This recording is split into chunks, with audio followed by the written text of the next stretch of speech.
Hello, my name is Michael Maslakowski, and I'm from the Pennsylvania State University School of Electrical Engineering and Computer Science.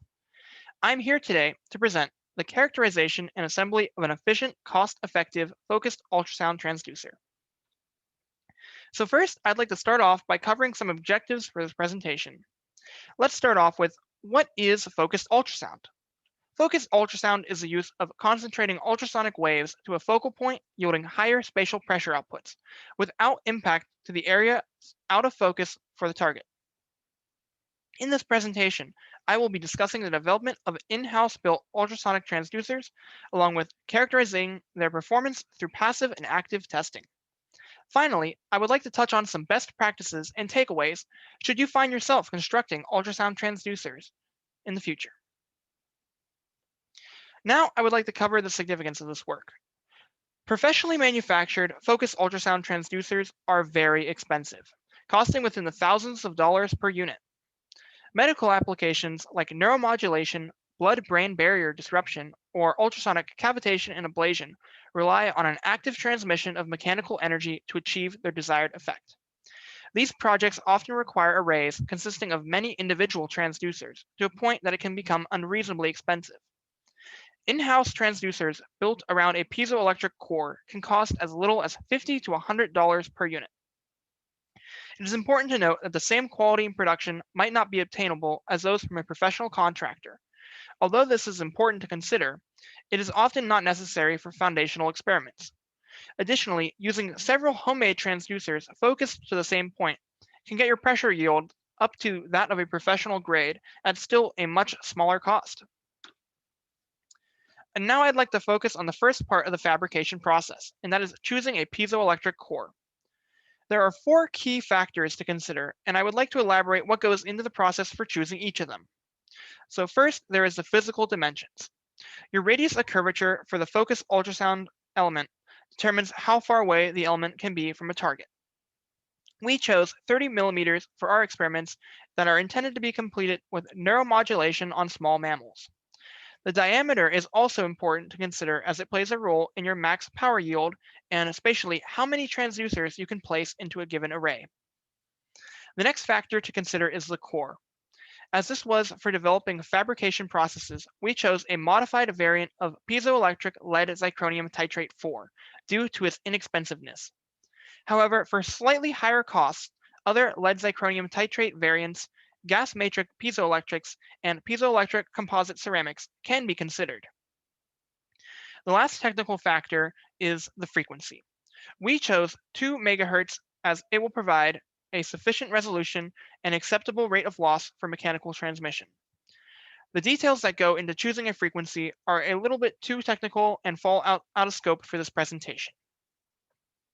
Of these three factors, they contribute to the one that drives the decision making the most, and that is cost. But this piezo core chosen for these experiments was at a cost of $15 per unit. Now I would like to focus on housing assemblies, or where the transducer disk becomes a transducer. In this research, two designs were considered that bring substantially different things to the table. Method 1 focuses on minimizing environmental impact and creating a more guaranteed uniform performance, while Method 2 focuses on optimizing peak performance. The key things to note for Method 1 is the full potting or covering of the core with a thin layer of epoxy resin. And for Method 2, it is that the front face is exposed to the environment, with the rear face in an encapsulated pocket of air. And only the edges are sealed down with a cyanoacrylic adhesive. Now let's move on to characterization. For piezoelectric materials in passive characterization, the resonance frequency can be determined as the frequency with the largest magnitude in the derivative of the reactance with respect to frequency, or the inflection point of the reactance per frequency. Additionally, the real portion of the impedance maxima will coincide with the frequency at this point and is proportioned to the transducer's max output yield. To explain this as simply as possible, the highest recorded real value resistance of the transducer under a network analyzer provides a pretty accurate comparison of its performance. From this, a baseline was made by analyzing the unhoused core, yielding around 1.4 kiloohms. This can be understood as the ideal value of resistance for a given housing design. The baseline can only be tested, however, in a medium which the front and rear side remain electrically isolated. This is unfortunately unachievable requirement for any practical application of the device due to issues related to mechanical loss without creating a barrier between them physically.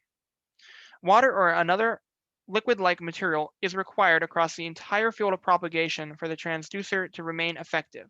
And this again goes back more into the science of ultrasonic waves and falls out of scope for the presentation. Now let's take a look at how method 1 performs in testing.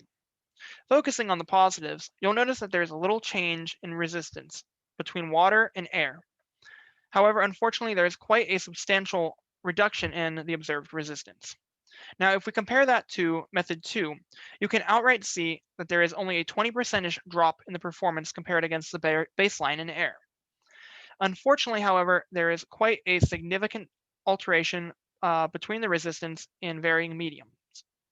This is not as dangerous as you may think because the element's performance in water is relatively uniform, but it introduces a new factor to worry about, and if your transmission medium is not always the same for every application. It is also important to note that the observed resistance in water still is approximately 3 times better than that of the first design. So with all things considered, if you look at between all the tests conducted, the natural frequency remains at generally 2.2 megahertz across all tests. Method 1 showed very consistent performance regardless of its medium. However, it performed very poorly in terms of overall resistance, whereas Method 2 showcased a very, very small drop in resistance from that of the baseline, however, shows a very strong contrast between itself and when submerged in water. So the conclusion that can be made is a full hardened coat of epoxy yields a worse performance than the effects caused by the dielectric properties of water.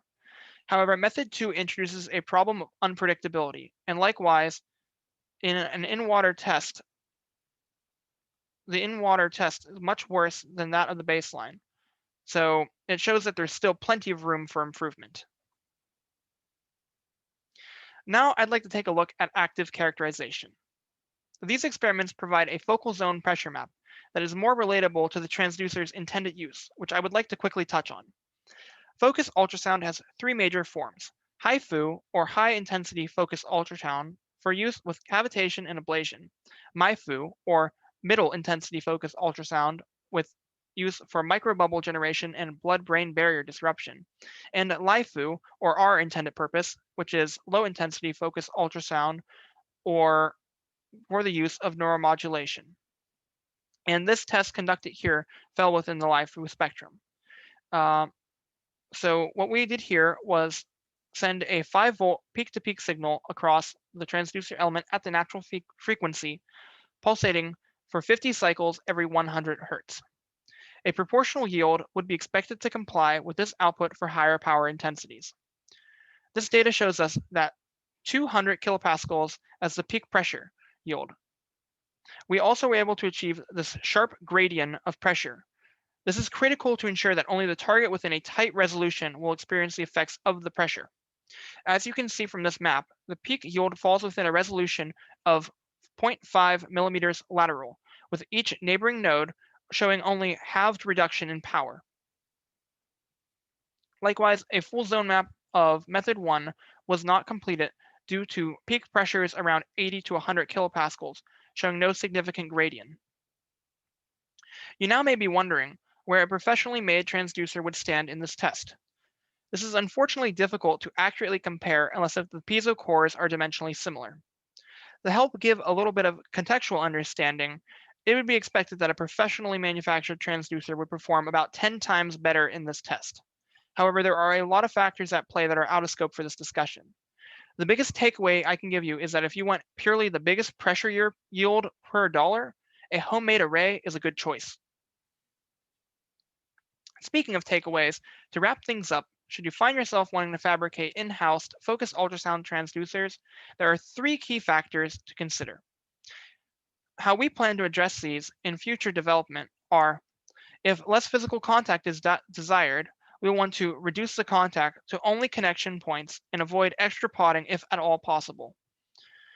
To reduce environmental effects caused by the medium, the core can be suspended in a pocket of non-conductive fluid, such as isoparaffin hydrocarbon, commonly known as isopar. This substance has a sound speed very similar to that of water and remains in liquid form under a variety of pressures and temperatures. This, however, will create a need for an acoustically transparent film to be placed in front of the core that may introduce a new loss factor. Finally, should we need to use an adhesive again, it was found that cyanoacrylic-based glues work better over epoxy resins in preventing additional loss. Of course, these come in many different forms, so a generalized statement cannot quite be made. Well, thank you for your attention and time. I'm able to answer any questions that anyone may have if you're watching this video. Please email me at mum544@psu.edu. Thank you.